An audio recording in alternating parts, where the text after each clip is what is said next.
अस्सलाम वालेकुम नाजरीन, मैं हूं Danish Jamal. Translation studies with doctor Ghazi में खुश आमदीद। नाजरीन, जैसा कि आप सब लोग जानते हैं कि हमने एक सीरीज़ का आगाज़ किया हुआ है जिसका नाम है न्यू ट्रेंड्स इन ट्रांसलेशन 2023। इसमें अब आज हम तीसरा ट्रेंड लेकर आए हैं जिसका नाम है पोस्ट एडिटिंग। इससे पहले कि मैं आपको पोस्ट एडिटिंग के बारे में कुछ बताऊं, मैं मशीन ट्रांसलेशन के बारे में आपको कुछ बताना चाहता हूं। मशीन ट्रांसलेशन एक ऐसी ट्रांसलेशन टाइप है जिसमें softwares, apps, AI models use करते हुए ओरिजिनल टेक्स्ट को दूसरे लैंग्वेज में ट्रांसलेट किया जाता है। अब चलते हैं पोस्ट एडिटिंग की तरफ।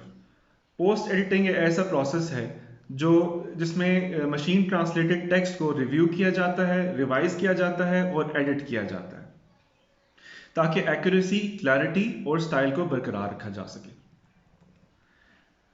इसका मकसद ये है कि जो टेक्स्ट है उसको मोस्ट अंडरस्टैंडेबल और नेचुरल बनाया जा सके।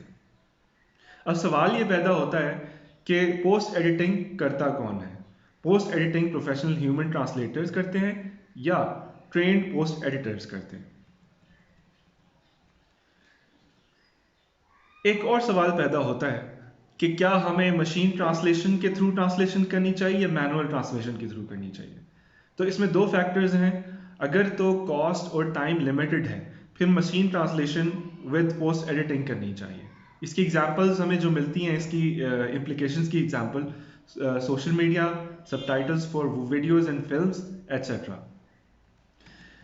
अच्छा, अगर एक्यूरेसी और क्वालिटी रिक्वायर्ड हो जिसमें टाइम बहुत ज़्यादा लगता है तो फिर हम मैनुअल ट्रांसलेशन की तरफ जाते हैं। और इसकी इम्प्लाइड एग्जांपल्स हैं बुक्स, मेडिकल ट्रांसलेशन और फाइनेंशियल ट्रांसलेशन।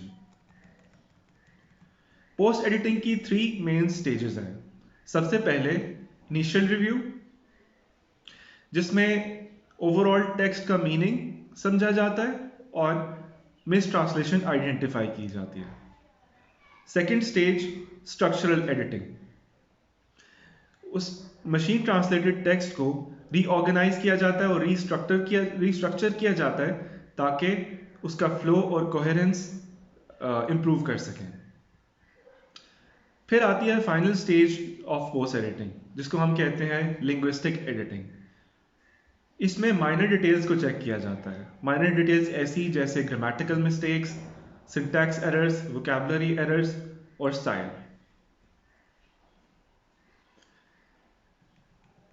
पोस्ट एडिटिंग की 2 टाइप्स होती हैं, लाइट पोस्ट एडिटिंग और full post editing. Light post editing में हम ऑब्वियस एरर्स को रिमूव करते हैं और माइनर डिटेल्स में नहीं जाते। ये टाइप पब्लिकेशंस के लिए यूज़ नहीं होती। ये टाइप की एग्जांपल्स, इम्प्लीकेशन की एग्जांपल्स सोशल मीडिया है, सबटाइटल्स ऑफ मूवीज है एट्सेट्रा है। अब आते हैं फुल पोस्ट एडिटिंग की तरफ।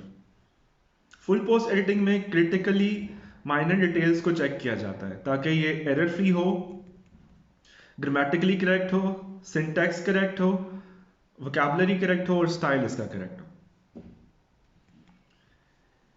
हम कैसे ये जांचें कि फुल पोस्ट एडिटिंग करें या लाइट पोस्ट एडिटिंग? तो ये टोटली बेस्ड है मशीन ट्रांसलेशन आउटपुट पे। अगर तो मशीन ट्रांसलेशन ने बहुत अच्छी आउटपुट दी है तो फिर हम लाइट पोस्ट एडिटिंग की तरफ जाते हैं, और अगर उसमें मिस्टेक्स हैं या जो रिक्वायरमेंट है उसके हिसाब से नहीं है तो हम फुल पोस्ट एडिटिंग की तरफ जाते हैं। अगली चीज़ बहुत ज़रूरी है प्रोफेशनल ट्रांसलेटर्स के लिए, टाइम एफिशिएंसी को बढ़ाने के लिए, अपनी स्किल्स को बढ़ाने के लिए और स्मार्टली काम करने के लिए, वो है पोस्ट एडिटिंग स्ट्रैटेजीज। मैं आपके साथ 5 पोस्ट एडिटिंग स्ट्रैटेजीज डिस्कस करूंगा जो कि प्रोफेशनल ट्रांसलेटर्स के लिए बहुत फ़ायदेमंद है। पहली, थिंक ऑन योर फीट, यानी सिर्फ नेसेसरी चेंजेस करें टेक्स्ट में, मशीन ट्रांसलेटेड टेक्स्ट में, और माइन्यूट या माइनर डिटेल्स में जाके स्टक ना हो जाए। Secondly, automate. ऑटोमेट एक ऐसी स्ट्रैटेजी है जिसमें आप कैट टूल्स यानी कंप्यूटर असिस्टेड टूल्स को यूज़ करते हुए पोस्ट एडिटिंग करते हैं जो कि मोस्ट इफेक्टिव है। फिर आती है प्री एडिट। प्री एडिट में मशीन ट्रांसलेशन की ट्रांसलेशन से पहले ओरिजिनल टेक्स्ट को गो थ्रू किया जाता है, उसकी स्ट्रेंथ बढ़ाई जाती है कॉन्टेक्स्ट के हिसाब से, और मशीन ट्रांसलेशन की ट्रांसलेशन को मद्देनज़र रखते हुए उसको एडिट किया जाता है। चौथी स्ट्रैटेजी है सेट क्लियर गाइडलाइंस, यानी आपको ट्रांसलेशन का पर्पस पता होना चाहिए, उसकी कॉन्स्ट्रेंट्स पता होना चाहिए, उसकी टेक्निकलिटीज़ पता होनी चाहिए, और आप उसके हिसाब से गाइडलाइन सेट करें। फॉर एग्जांपल मेडिकल ट्रांसलेशन में मेडिकल टर्म्स ही यूज़ होते हैं। पांचवी स्ट्रैटेजी है ट्रेन, यानी लिंग्विस्ट्स को और प्रोफेशनल ट्रांसलेटर्स को हम ना सिर्फ पोस्ट एडिटिंग के बारे में बताएं बल्कि मशीन ट्रांसलेशन के बारे में भी आगाही दें। इसके साथ साथ मैं बताता चलूं कि मशीन ट्रांसलेशन और कैट टूल्स की मौजूदगी के बावजूद ह्यूमन ट्रांसलेशन की अपनी इंपॉर्टेंस है और अभी भी वो सुपीरियर है।